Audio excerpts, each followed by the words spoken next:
Hello, I'm Hal Ottaway with the Wichita Postcard Club, and it's time once again for another postcard of the week.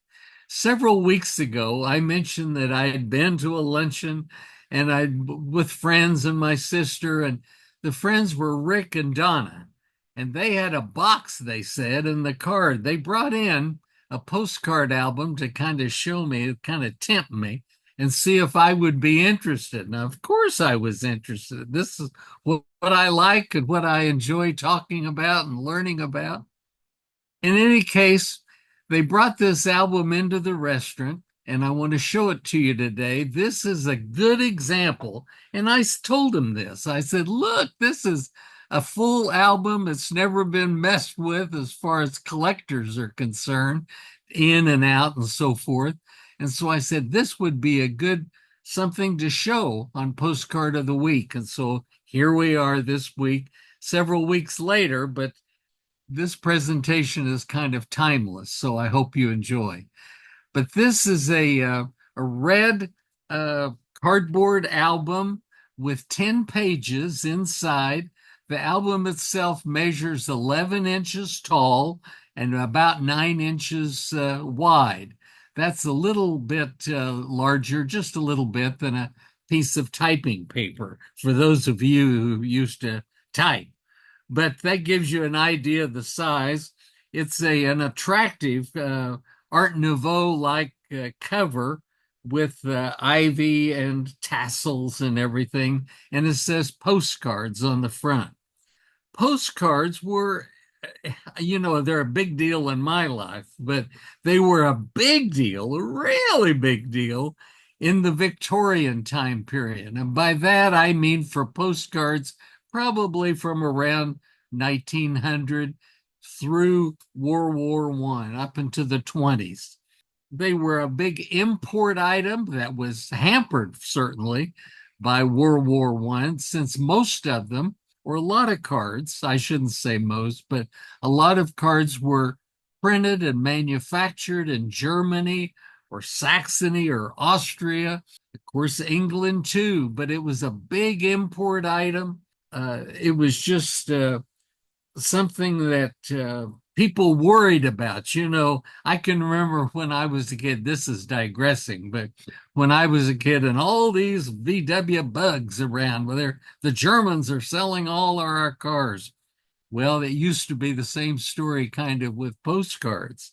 And so they even had postcard shops, and one or two of them were right here in Wichita. We know that from their advertising that they did in the city directory. They were downtown, but that's another story. This postcard album, I want to show you how it's laid out, and we'll go to the first page here and show that to you. And this shows that there are two verticals at the top and a horizontal postcard at the bottom of the page. And they are not glued in or not stuck in with, sticky anything. They had little slits in the four corners for each card. And these were a little bit bigger slits than the size of the card. So you could fit them into the page nicely. And usually they would, as they were received in the mail, then they were put into an album and kept. And what a nice way to already have them filed, so to speak.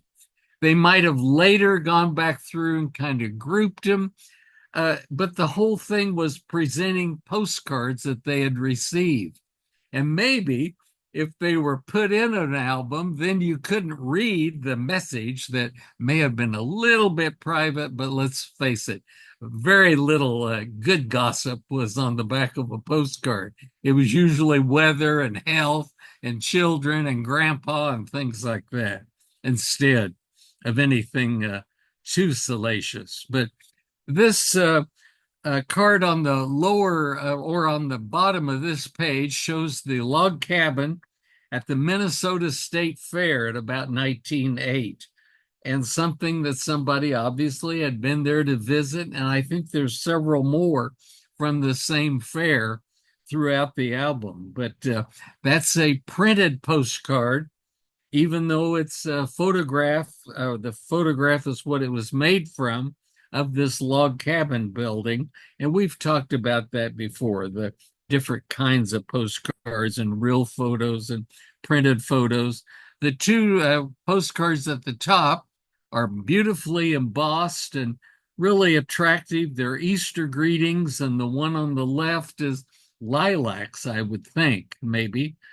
Just very attractive cards. On the next page, or really it's on the back of this page, were three more cards. Again, two verticals and one horizontal. The horizontal view at the bottom is the YWCA in Des Moines, Iowa. And so that would have been a big feature for a family and kids going there and learning things and maybe taking swim lessons or who knows what all at the YWCA in Des Moines. The two top cards are again highly embossed, and that by embossing, I mean if you take your hand and just rub across your fingers across the surface, you'll see it's raised. It's been pressured from the bottom to lift that bit of the design up. And it's fun to feel and to see and to appreciate. It's a printing process, for heaven's sakes, and just glorious colors and designs, and made in so many of them were made overseas. And then, like I said, that changed everything when World War I started. Cards were still in demand. They were in demand, and so a number of American producers started making more of them. And they weren't quite as nice as far as the quality that we're seeing on these cards. The one time, let me just tell you, I think maybe I mentioned it in an earlier video, that when we were using postcards, it was very, very popular. And the postage on a postcard was a cent, 1 penny. And so when World War I started, they needed money to keep the war going and everything. And so they thought, well, this is Congress I'm talking about. They decided to raise the postage to 2 cents. And so they did that and had a little bit of extra money, I guess, for the war effort.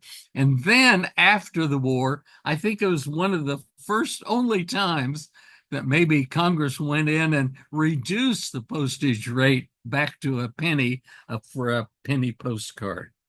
There was a foreign rate and so forth for that. But this just gives you an idea. There were 10 pages in this album, and that's so 3 on the front and 3 on the back. So that would be 60 postcards that this album held, and they came in different sizes and formats and everything for maybe sometimes more cards than the 3 cards. But this is what people would have in their parlor, along with the Bible and maybe some family pictures too. These were the things that centered around visiting somebody or having somebody over after church on Sunday, all of this thing. It was a conversation element, and people were interested in seeing what views you had from other countries, maybe, or somebody that was on a trip, or even different states. For heaven's sakes, not many people were leaving home or leaving the town that they lived in very often. That all came later with roads and cars and all of that sort of thing. But this is a postcard album, and this is kind of how it started and how they were collected and saved and enjoyed by families everywhere. Hope that's kind of filled you in on that little bit of interesting tidbit. We'll be here next week with something else to show you. Take care. Thank you.